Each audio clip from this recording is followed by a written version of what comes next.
Olá, meus preciosos irmãos, amigos e todos os nossos ouvintes. É um prazer muito grande estar mais uma vez aqui com vocês para juntos desfrutarmos das bênçãos inefáveis do Senhor. Como Ele tem sido bondoso para conosco, como as suas misericórdias têm sido tão abundantes ao nosso favor. Estamos muito gratos a Deus por tudo que Ele tem feito e nos resta apenas reconhecer que o Senhor tem feito grandes coisas ao nosso favor. Irmãos amados, nós estamos aqui dentro desse tema maravilhoso que estamos discorrendo juntamente com vocês. E agora, por último, nós estivemos ali centrando os nossos corações ali no Calvário, porque disse Paulo que ali está toda a glória do cristão e é a verdade, meus amados. E como diz o mensageiro, se nós tivermos uma experiência com o Calvário em nossas vidas, com toda certeza, nós nunca mais seremos os mesmos. E nesta feita, eu estou aqui com algumas mensagens que eu gostaria de me referir a elas com vocês. Eu quero apenas lembrar também aquilo que nós temos recebido do mensageiro, que o princípio do cristianismo está na condição do nosso coração. Por quê? Porque o coração foi escolhido por Deus para ser a sua morada. Lá no Antigo Testamento, Deus, em toda a sua glória, estava ali sobre aquela arca, a arca do testemunho. E nós sabemos que hoje o coração está tipificando. Aquela arca, na verdade, estava tipificando o nosso coração. Porque Deus habita no coração. Não é na nossa cabeça, mas é no nosso coração. Deus, em tempo algum, foi conhecido pela concepção mental. Deus é conhecido através de uma experiência que nós chamamos o novo nascimento, uma experiência de transformação, onde o velho homem morre e dá lugar ao novo. Portanto, um novo nascimento com uma experiência santificada, à moda antiga, dentro do coração. Portanto, o verdadeiro esconderijo de Deus, ele está no coração. E quando Cristo, o Espírito Santo, ele entra, ou seja, ele é entronizado nos nossos corações, então é Ele quem passa a viver através de nós. Foi por isso que Paulo nos diz que o velho homem havia morrido, o velho homem havia saído de cena e havia dado lugar ao novo homem, que é Cristo. Cristo vivendo através de nós. Cristo se manifestando através de nós. no nosso temperamento. É Ele vivendo a sua vida por nossas vidas. Então somos apenas o vaso no qual o Espírito Santo de Deus se manifestará depois de termos tido esta experiência do novo nascimento, do batismo precioso com o seu Espírito. Então, Cristo estará pensando através das nossas faculdades mentais, Cristo estará falando através dos nossos lábios, enfim, todo o caráter de Cristo estará sendo manifesto através de nós.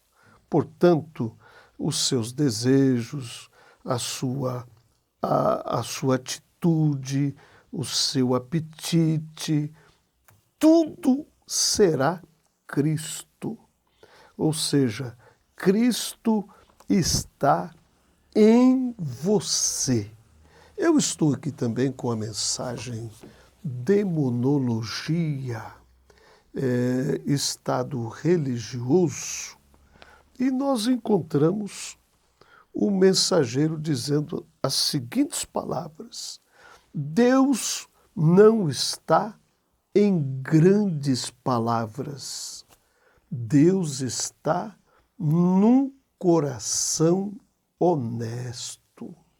Você pode ficar de pé, você pode falar grandes palavras como não sei o quê, mas isto não o traz para mais próximo de Deus. Você pode até ficar de pé e ensaiar, repetir o seu sermão, mas isto não o aproxima de Deus. Você pode ter tido uma experiência com o dicionário, você pode até ter dormido com um, mas isto, de forma alguma, o aproximaria de Deus. O que te faz aproximar de Deus é um coração humilde, um coração submisso, um coração rendido, abnegado, em simplicidade. É isto que verdadeiramente traz Deus. Um coração humilde, um coração que ama a Deus. E aí eu digo uma coisa para você, meu querido irmão, meu amigo ouvinte, e é a pura verdade. Ainda que você não saiba nem mesmo o seu abecedário, isso não fará nenhuma diferença, porque o que faz diferença com Deus é um coração humilde, pois é exatamente neste coração humilde que Deus habita. Pode até que você não tenha nenhuma instrução, pode que você não saiba falar nenhuma palavra pomposa, mas saiba de uma coisa: Deus habita no coração humano. E quanto mais você puder se quebrantar, você puder se humilhar, você puder se prostrar em humildade diante de Deus, mais você experimentará de Deus em sua vida. Portanto, meus amados e preciosos. Tudo o que nós precisamos é de uma experiência viva, uma experiência real com o Deus vivo desta preciosa palavra e termos as nossas vidas completamente transformadas pelo poder de Deus. Eu estou aqui com a escritura que está em Romanos, no capítulo 8.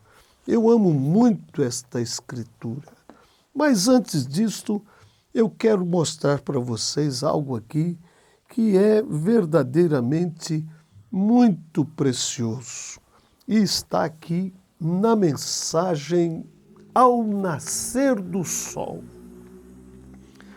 E aqui nós encontramos o mensageiro falando daquele dia no Calvário. E ele nos diz que quando Deus olhou para o corpo de Cristo, ele nos diz que o Espírito o havia deixado no jardim do Getsêmani. Por quê? Porque ele tinha que morrer como um homem. Aqui está um ponto muito importante. Nós precisamos entender. E, aliás, eu penso que acho que foi na programação passada, nós estivemos falando do Getsêmani, o maior campo de batalha que jamais houve por sobre a face da terra. Ali Satanás foi vencido, a cabeça da serpente foi esmagada. E nós encontramos que tinha que ser desta forma. Por quê? Porque ele tinha que morrer como um homem. E ali então, quando Deus olhou para o corpo de Cristo, o Espírito o havia deixado ali no Getsêmani, porque ele tinha que morrer como um homem. Amigos, vamos lembrar que ele não tinha que fazer aquilo, mas Deus ungiu esta carne, a qual foi carne humana. Se ele houvesse subido até o Calvário como Deus, ele nunca haveria sofrido esta classe de morte, porquanto é impossível matar a Deus. E, quando ele foi até o Calvário, ele foi com um propósito específico. Quando ele foi ao Calvário, ele estava comigo, ele estava com você, nós estávamos dentro dele. Nós estávamos dentro dele. Eu estou me referindo, quando digo nós estávamos dentro dele, eu estou me referindo à sua noiva. A sua noiva. Então, nós fomos exatamente dentro dele. E quando Deus olhou para Cristo, ele viu a ambos, Cristo e a sua noiva.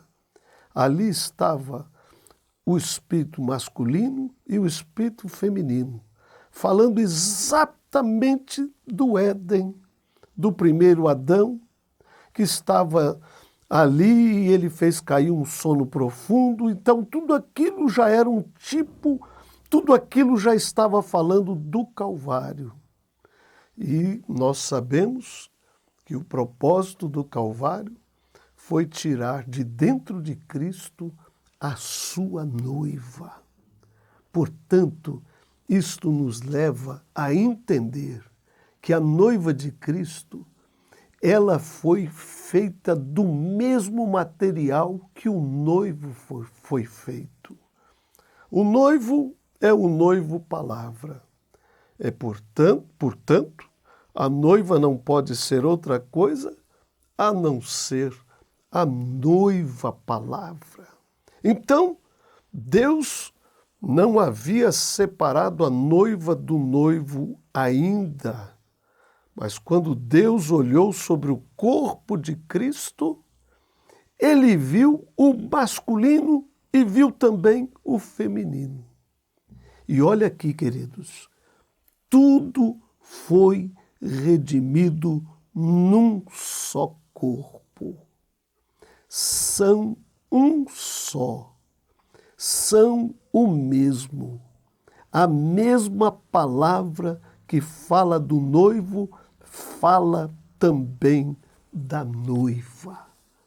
Portanto, aí está verdadeiramente toda a glória do cristão. Deus, lá no Calvário, pegou Cristo e o ligou com a sua igreja, através de um corte em seu lado.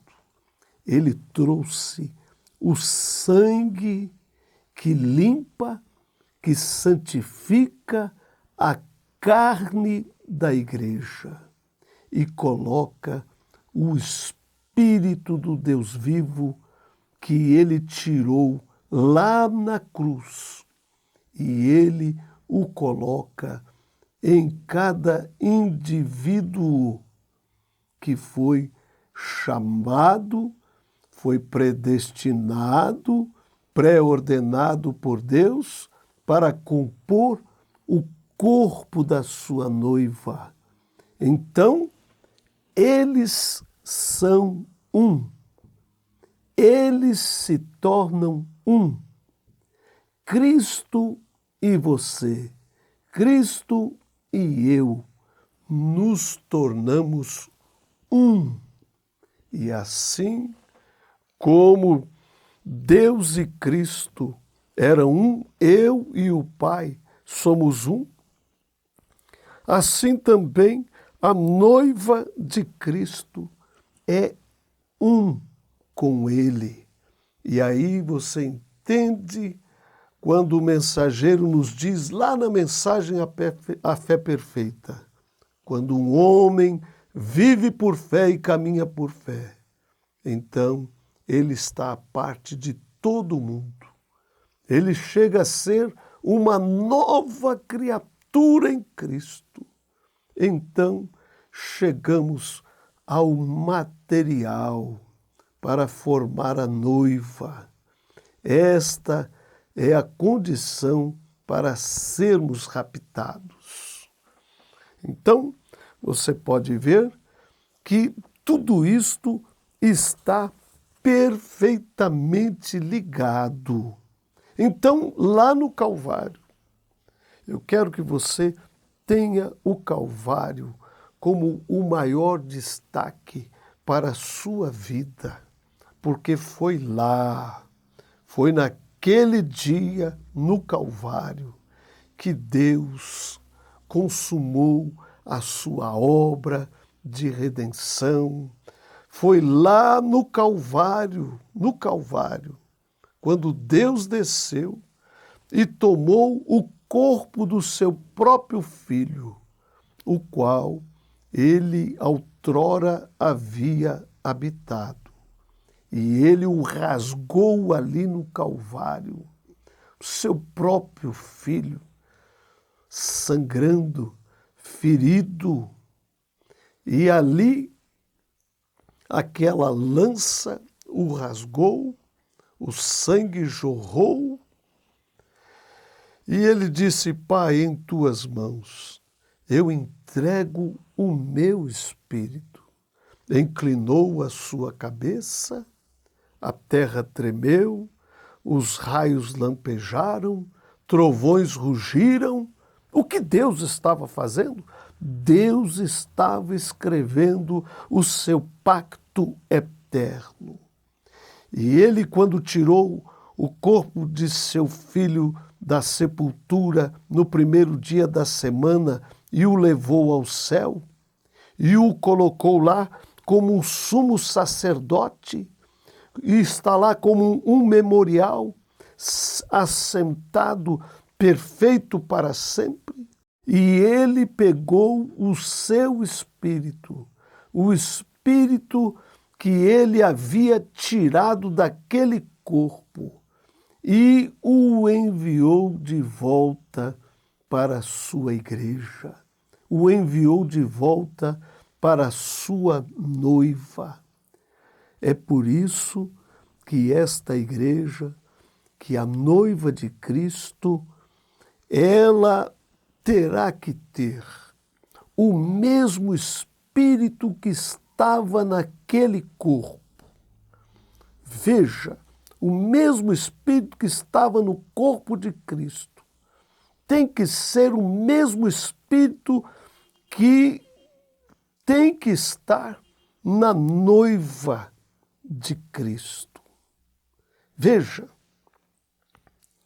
senão, diz o mensageiro, não vai se enquadrar na ressurreição.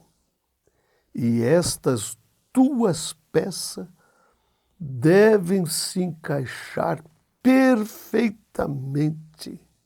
Portanto, se a igreja não for perfeitamente, exatamente o mesmo Espírito que estava em Cristo, nós nunca entraremos na ressurreição. Portanto, volto a dizer, meus preciosos irmãos, amigos e ouvintes, que o requisito para estarmos no arrebatamento é aquele mesmo Espírito que estava no corpo de Cristo. É o mesmo Espírito, porque senão não vamos estar naquele glorioso dia do arrebatamento. Por isso, meus amados, meus preciosos amigos, nós precisamos verdadeiramente estarmos dioturnamente averiguando com o Senhor a nossa salvação, a condição em que nós nos encontramos verdadeiramente. E sabemos que sem o precioso Espírito Santo de Deus não vamos estar lá. É o que diz a palavra. E agora eu quero terminar com esta escritura maravilhosa. Portanto, já não há nenhuma condenação para os que estão em Cristo Jesus.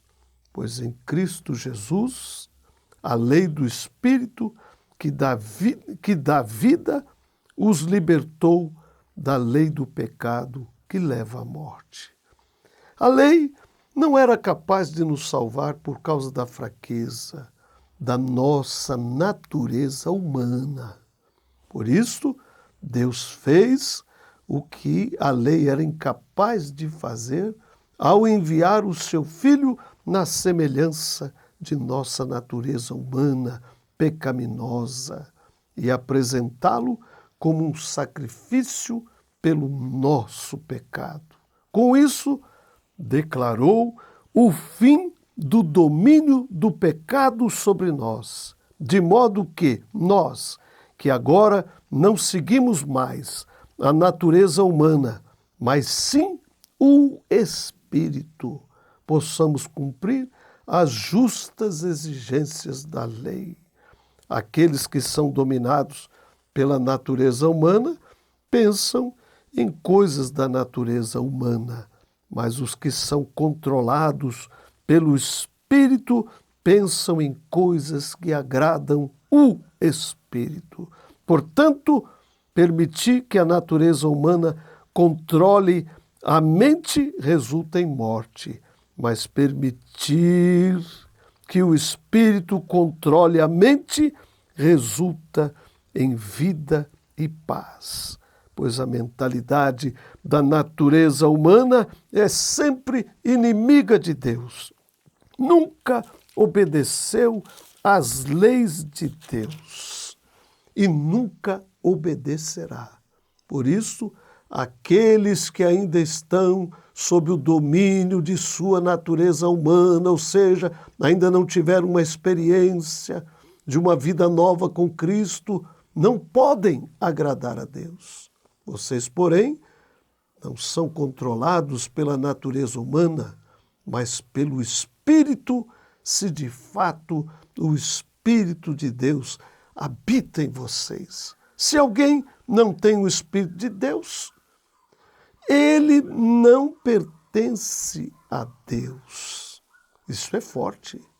Veja, uma vez que Cristo habita em vocês, embora o corpo morra por causa do pecado, o Espírito lhe dá vida porque vocês foram declarados justos diante de Deus. E se o Espírito de Deus, que ressuscitou a Jesus dos mortos, habita em vocês, o Deus que ressuscitou Cristo Jesus dos mortos dará vida a seu corpo mortal, por meio deste mesmo Espírito que habita em vocês. Portanto, irmãos, vocês não têm de fazer o que a sua natureza humana lhes pede, porque se viverem de acordo com as exigências dela, morrerão.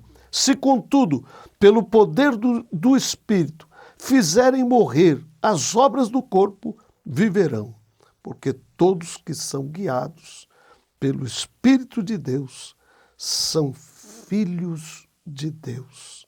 Pois vocês não receberam um espírito que os torne de novo escravos medrosos, mas sim o Espírito de Deus, que os adotou como os seus próprios filhos. Agora, nós o chamamos Abba, Pai, pois o seu Espírito confirma o nosso espírito que somos filhos de Deus. E se somos filhos, então somos seus herdeiros e, portanto, co-herdeiros com Cristo, se de fato participamos de seu sofrimento, participaremos também de sua glória. Que Deus abençoe a cada coração, que Deus abençoe a vida de cada um de vocês, derramando esta preciosidade do seu Espírito em suas almas, em nossas almas.